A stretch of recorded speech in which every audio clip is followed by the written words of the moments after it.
Le wokisme. Le wokisme est un nouveau courant de pensée qui vient d'arriver sur la Terre. Alors, je dis que c'est un nouveau, même si c'est pas si nouveau que ça, mais en fait, avant, on était en préparation. Et ce que vous venez de voir, là, à la télé, devant vos yeux ébahis, c'est l'avènement complet du wokisme qui vient d'arriver. Il y avait Eurovision qui vous ont vraiment préparé à ce qu'elle est arrivée. Les médias, évidemment, ont amené tout ça en avant et le wokisme vient d'arriver. Qu'est-ce que le wokisme? Le wokisme est un courant de pensée d'extrême gauche. Il est important de comprendre que ça vient d'extrême gauche. Et ce mouvement de pensée est un mouvement qui revient travailler sur l'identité. On parle de l'identité. Woke veut dire réveiller, d'accord? Awake.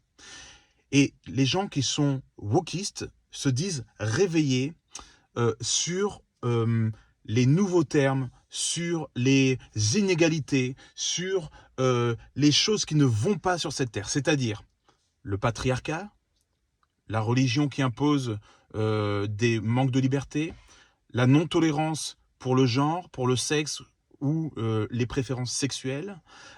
C'est l'emprise des parents sur les enfants, on parle encore de patriarcat. C'est toutes ces choses-là qui vont être remises en question jusqu'à redéfinir des mots qui sont dans le dictionnaire. Par exemple, on va pas lui dire il ou elle, mais yel.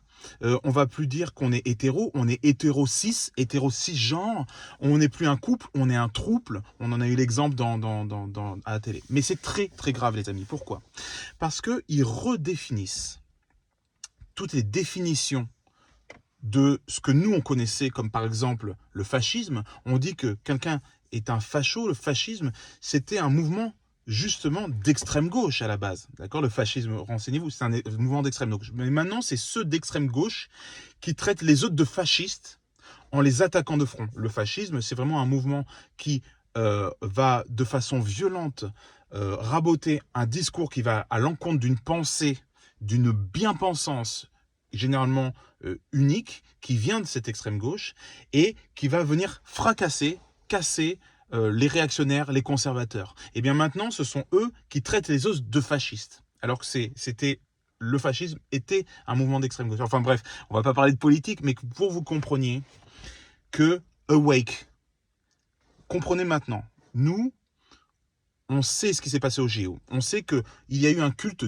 dionysiaque, c'est-à-dire un culte à Dionysos, qui est en réalité une représentation de Satan dans la mythologie grecque. Dionysos, c'est le dieu de la débauche, le dieu de l'orgie, le dieu qui mange les enfants. C'est dégueulasse, mais c'est comme ça. Ok. C'est très important de comprendre prophétiquement ce qui se passe. On regarde dans le livre de l'Apocalypse. Et dans le livre de l'Apocalypse, il est dit qu'à la fin, d'ailleurs dans 2 Timothée 3, il me semble, on voit à la fin l'attitude des gens qui seront irrévérencieux, irrespectueux envers leurs parents, impudiques, etc., etc. Donc là, on est pile dans cet état-là de fait. Et les gens seront comme endormis. Et ils auront besoin de wake, d'être réveillés, d'accord?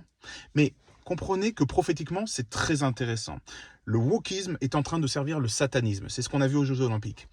Le wokisme, c'est le réveil. Et le réveil, on en parle dans la Bible. Jésus nous dit qu'il y a peu d'ouvriers, mais que la moisson est abondante. Qu'est-ce que la moisson? La moisson, c'est tous ceux qui doivent rencontrer le Père, le cœur du Père, c'est-à-dire Dieu le Père. Et Jésus est venu là pour éveiller des ouvriers qui vont être envoyés dans la moisson, donc dans les nations, pour parler de la bonne parole. C'est-à-dire qu'ils ne sont plus orphelins, ils ont un Père qui les aime, c'est le Dieu très haut. D'accord? On va dire ça.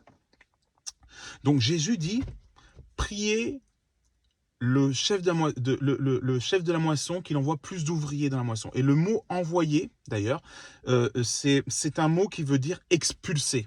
Donc priez pour que le maître de la moisson expulse les ouvriers de dedans la grange pour aller dans la moisson. Ça veut dire quoi? Ça veut dire que ceux qui sont censés parler de Jésus-Christ se sont tus. D'ailleurs, est-ce qu'on entend l'Église parler de ce qui s'est passé là?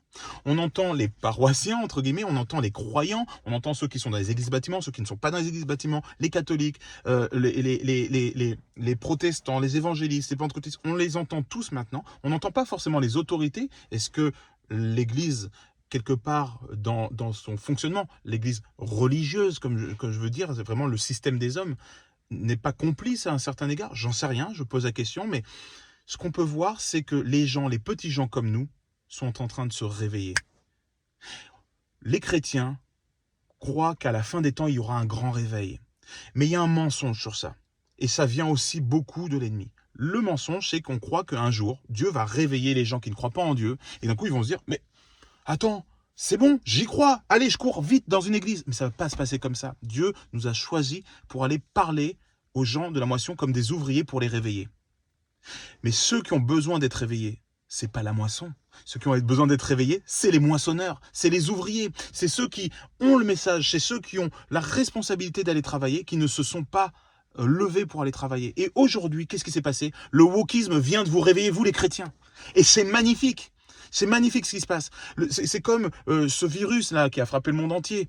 Quand il est venu, qu'est-ce qui s'est passé? Énormément de gens sont devenus complotistes. Ils ont commencé à se dire, attends, le complotisme, c'est moi. Alors moi, je suis complotiste, parce que je vois bien qu'il y a un truc qui va pas bien. On me traite de complotiste, mais qu'est-ce qui se passe? Et ces gens-là ont commencé à renifler qu'en fait, les choses n'allaient pas du tout. Et à ce moment-là, tu ne pouvais plus leur donner une pilule. Ils ont commencé à se réveiller sur ce qui se passait.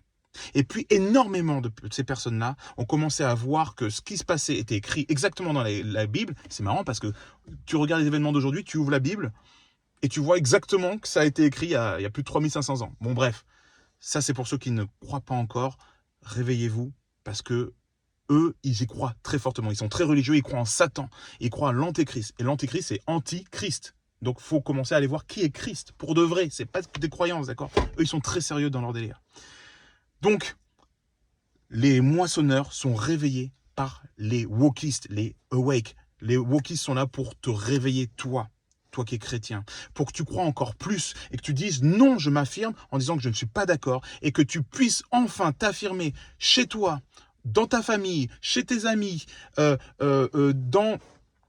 ton boulot, avec subtilité et sagesse. Attention, va pas te faire virer, va pas te faire stigmatiser, mais oser s'affirmer en disant, ben oui, je crois en Jésus. Je t'aime, mais je crois en Jésus.